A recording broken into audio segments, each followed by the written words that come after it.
This is Deborah Atkinson, and you're listening to the Flipping 50 podcast, the place where I share the answers to your biggest questions and challenges so that we can answer what to eat, how do you move, and how can you change your mindset so you can have the energy and the vitality you want in this second and better half. So, welcome to today, where it's just me and you. And here's why.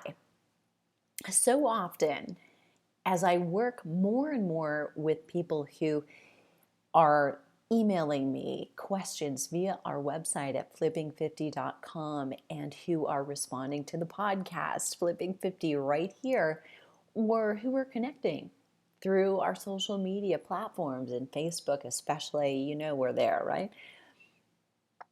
What happens is the questions that I get reflect a problem that I'm beginning to see we think is a solution, but really is not solving all of our needs. So here's what today is all about.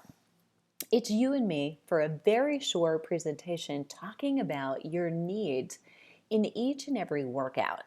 It's not just a matter of, okay, what exercise do I need and how do I burn calories? How do I get more tone and definition with strength training? What's the real best way to go?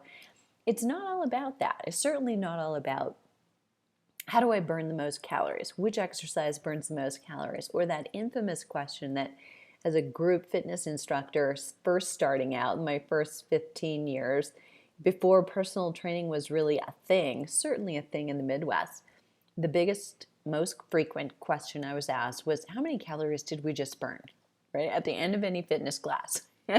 Pretty much the answer is always the same. You know, it depends on how hard did you work, right?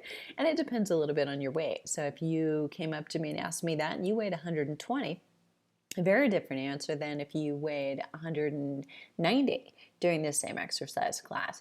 But it's also all very relative to your intake, what you need to burn.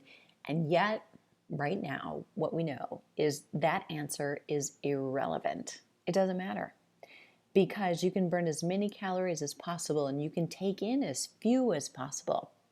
What you're doing is stressing your body.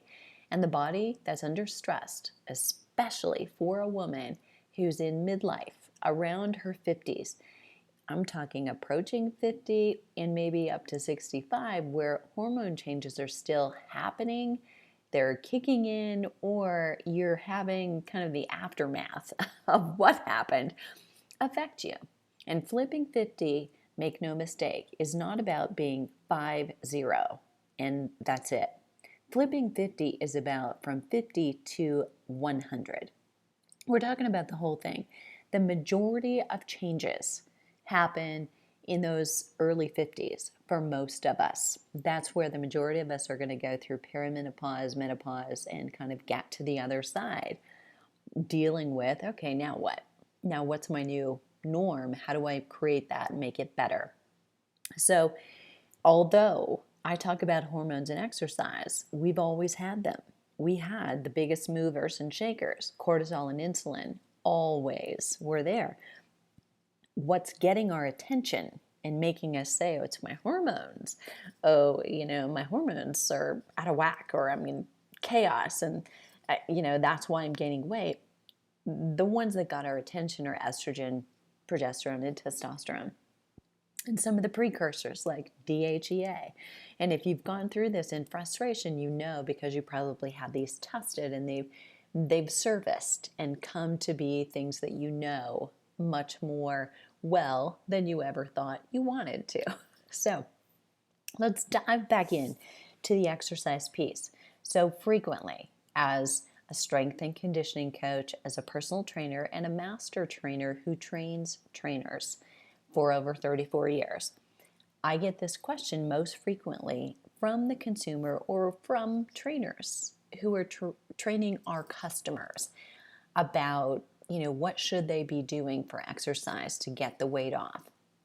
And my answer is that exercise is the piece of the puzzle that fits. And when it's well done, it complements your nutrition, complements your lifestyle habits around your stressors and your sleep, and then it really matters. So here's the and then we're talking about today.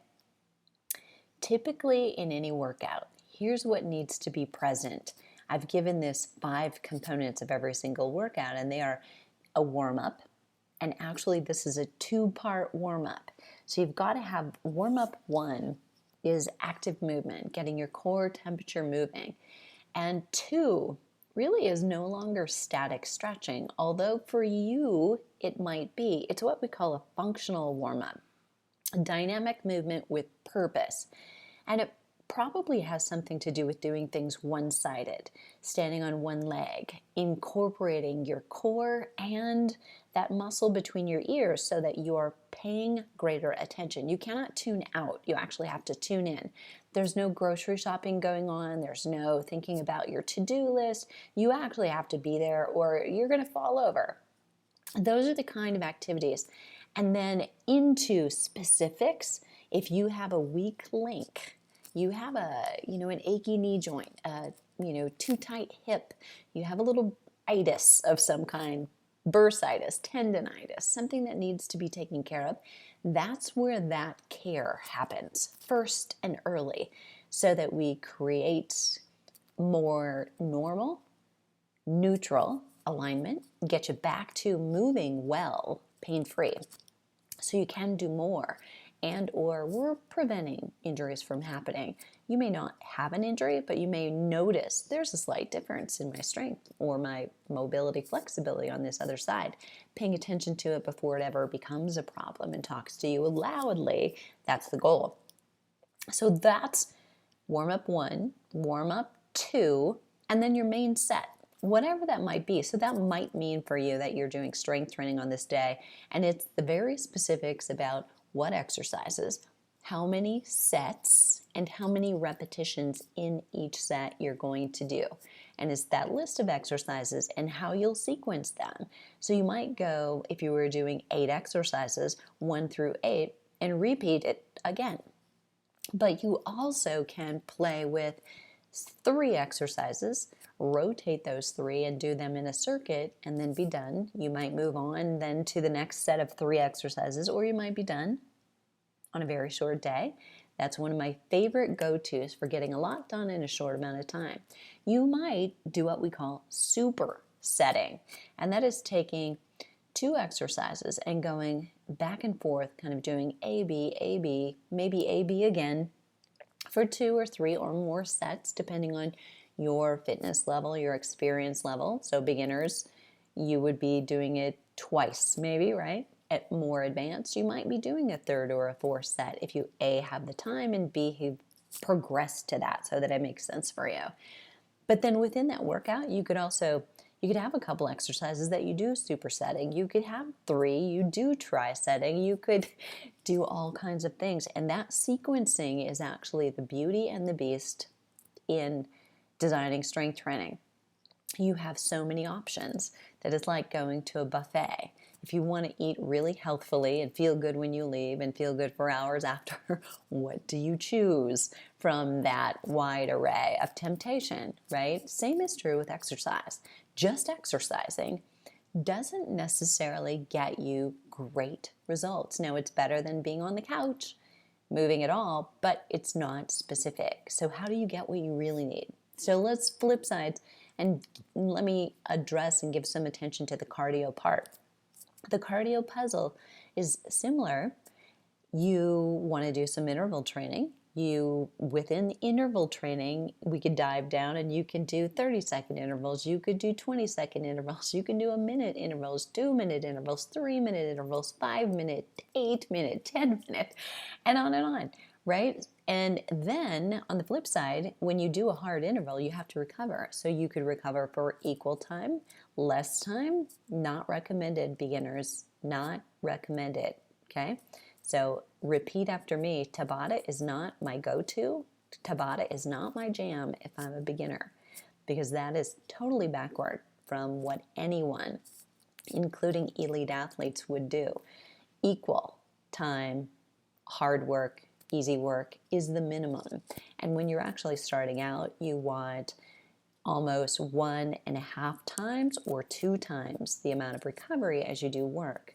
You want to let your body adapt. And recovery means you can actually go hard. And without it, you start to just cloud everything.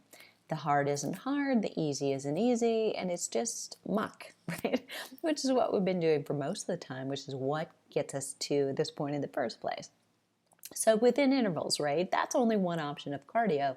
You have a ton of options, and the whole great, I've got tons of choices, but that's also great, right? I've got tons of choices. How do I make my choice? And then there's long, slow. How much of that do we need and do? How much simply movement through life do we need to do? That's kind of the puzzle, putting all those things together and into a workout week, right? And then designing, all right, here's my week. What's next week look like based on how that went? And the next week, and so on. So you actually have then a month plan, 3 months or 90-day plan, a whole year, half year. All of those things break out so that there's sense to what you're doing with your workout. And then there's the mobility piece. And we allude to that a little bit, right, in your functional workout. But you also stretch again at the end. And before you insert that, there's core. So let me go through those again. I kind of blended these last few together. In your workout, 5 components are warm up 1, that just full movement. Elevate your core temperature, get you ready for a little bit more something. Then the functional part of your movement. And then your main set, whether that's strength training or that's cardio. And then you're going to do actual core exercise for the belly, the front of core, and the back of core. That's everything between knees and shoulders. When you really holistically look at how we move, it is not sit-ups and crunches. I repeat, not sit-ups and crunches, ever. Do you need those? And that's a subject for an entirely other podcast. But very last, now you need flexibility, mobility work. So this is your static stretching, the best and really the only place where to put it. And I just went through a course from a very reputable organization, a continuing education course, part of what every trainer, master trainer should be doing. But the book published, several years ago, so I'm looking this up, it's right beside me, 2005, by a physician, orthopedic surgeon, actually, who sees a lot of things that need fixing. A lot of the content here, both about diet, nutrition, and about sequencing and stretching as a warm-up or versus cool-down, a little backwards, even from the research that's come out in these last 12 years. So you've got to be careful what you pick up and make sure, is this really recent? Is it based on recent research and on me being you, a female at midlife? Does it apply? So those are the 5 components. But within them, here's you and here's me, right? At 53, here's what I want and need in a workout during my week. I need some cardio. I definitely need some interval training and love some long, slow. Love me some long, slow exercise. But I've done that for years also. That's my go-to. Nobody has to talk me into that. They have to talk me into setting my schedule so I can fit that in. But I'll do that. The intervals get a little harder to do, right? They're more challenging. I've got to have somebody tell me, here it is right now. This is what it looks like. Do this. And then I need strength training. So twice a week, I get it in like it's my religion. It's not an optional. I mean, I've got to. So do you, right? You may not realize it yet, but since we were 30, we've been losing 0.5 pound of muscle a year if we have not been strength training. And, we still, even if you strength train, you've got to make sure you hold on to it. You can't take 2 weeks off, and not expect you're going to slide back a little bit. Now you can if you need to. You're injured, you're hurt, you're sick, you're crazy busy and stressed. Look for maintenance. But if all else fails, you're going to come right back to it, provided you're active while you're resting it out. And then we've got to get some mobility. But I have been teaching fitness classes since I've was 18. So we're talking, before I even was officially in this as a profession. So 36 years, I've been extremely active. And I'm one of those people who needs probably more exercise than others. First of all, I love it. It helps me negate stress, and my body actually thrives. And I am more cognitively there, right? More functioning, more emotionally there, and more physically myself when I'm more active. Now, everybody's got their range on the continuum where they need to be. And we've got to respect that. So don't push yourself into doing what somebody else does. It may not be where you're at your best, either your best weight, your best energy, your best emotional self. You have to find it. And sometimes we have to find it the hard way, but that's okay once you get there. That's a one-time acute pain, okay? So looking at that, that's actually how I designed, ironically, the Whole Flip that was just released. In fact, this week we've had it.